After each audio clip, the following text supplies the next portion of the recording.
Ajahn Lee has a Dharma talk where he compares life to taking a boat across an ocean.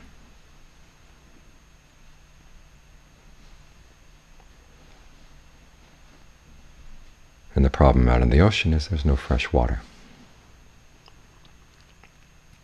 For most of us, meditation is like stopping in a port, picking up some fresh water, putting it in the boat. And then we go out to sea, and then we discover that we've run out of water. And so we have to go back to port. And as a result, we don't get very far. And if we're not careful, the winds will blow us away from the coast, and we find ourselves without any water at all. In other words, when we meditate, we pick up a good sense of ease, sense of inner refreshment. It's like stocking up on water, and then we take it out and we pour the water all over the place. Then we have to come back, meditate some more, get some more water, back and forth like this. We never really stock up on enough water that we really need. So the trick is not to pour the water out. What this means is learning how to maintain your center with the breath inside the body, even when you go outside and deal with other people. This is one of the big issues in any meditator's life, is how you maintain that center even though you've got to deal with the people around you. Ajahn Lee has another passage where he compares the meditator's mind to starting out with concentration, you make the mind one, and then you turn it into zero. Now when you have zeros, there are two things you can do with it. Either you can put them in front of numbers, which they have no meaning at all. You don't read them. They don't count. Or you put them after other numbers, in which case 1 turns into 10, and then 100, then 1,000, 10,000. If the zero gets put after, you always suddenly find yourself with lots of issues. But if the zero gets put first, no matter how many zeros you have, they don't add anything, any burden to the mind at all.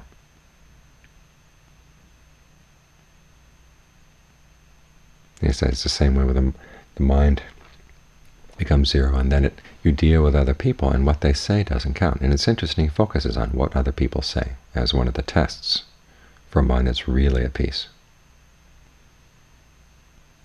The Buddha has a similar one in one of the Dhammapada verses. He says, when other people say harsh things to you and you don't reverberate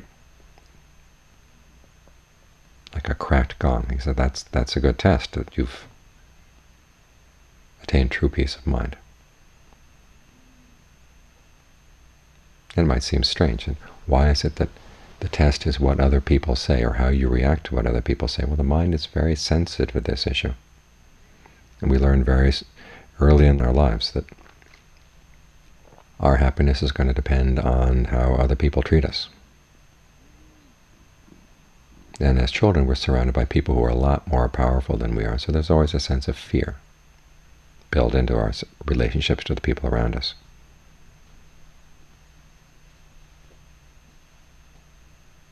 And so we start getting sensitive to other people's moods, sensitive to what they might do, what they might say.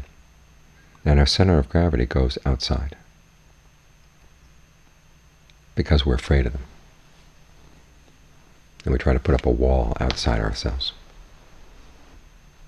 to protect ourselves from them. What happens is that our sort of psychic center of gravity gets moved outside the body. And if you've ever taken any martial arts classes, you know if your center of gravity is outside your body, you're in bad shape. You're in a weak position.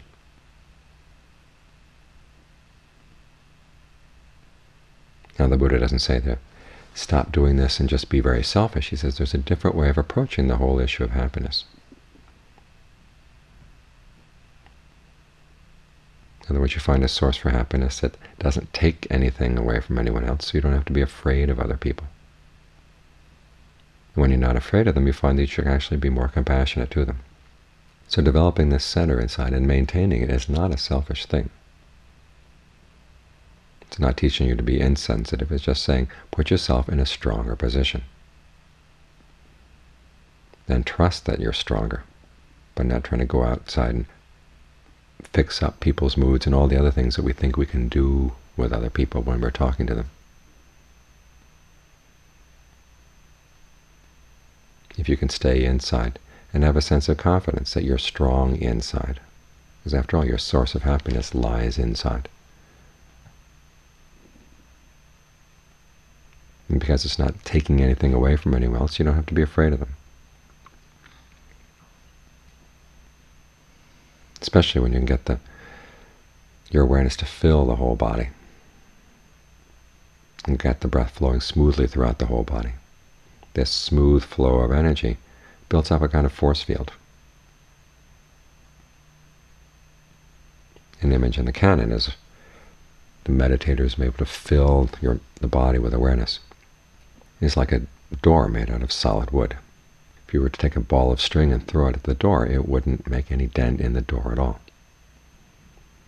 The mind filled with awareness, with the breath energy flowing smoothly, is the same sort of thing. It's solid. It resists outside influences. When your awareness doesn't fill the body like this, Buddha says it's like taking a stone and throwing it into a ball of clay. The stone makes a big dent in the clay.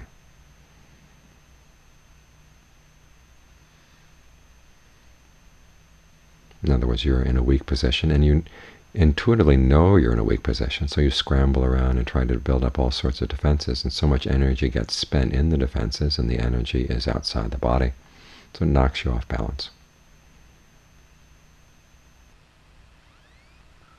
And you use up the water of your meditation, use up the refreshment of your meditation very quickly this way. The trick, as Ajahn Lee says, is to have a little distillery in the boat. So you can take the salt water, put it in the distillery, and it turns into fresh water. So everywhere you go, you've got your fresh water.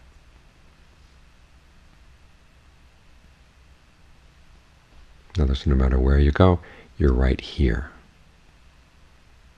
centered in the body. Your awareness filling the body. And you're not leaving the body unprotected. And you're not using up all your energy for those false outside defenses. You're creating a sense of energy here in the body and a sense of refreshment, and it's protecting you as well. This way you can travel around the world, because there's salt water everywhere. And if you've got the skill, you can turn it into fresh water, as much fresh water as you want.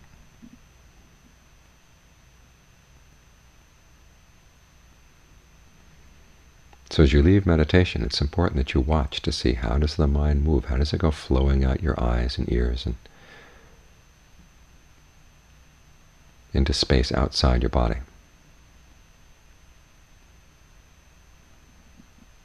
And if you catch it and bring it back in, how is it going to complain? There's going to be a sense of fear and a sense of uncertainty about the whole thing of trying to stay inside. You feel, in the beginning, you may feel unprotected.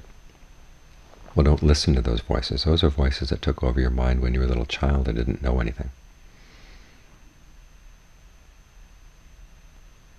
That was the best you could do at that time. Now you've got more skills, better understanding. So learn how to reason with that voice. Saying, here is a good, solid place, a good, safe place, a secure place to be, right here inside the body. And you're operating from a position of strength. And just that much is that gift not only to yourself, but also the people around you. They'll sense the difference as well.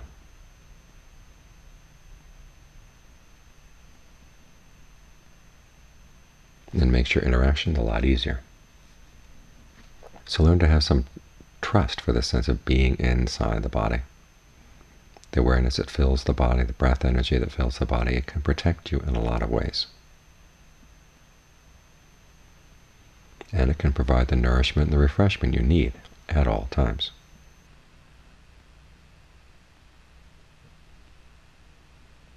And a momentum develops in the practice. You keep on creating all the water you need. When you have more than enough, you can share it with the people around you.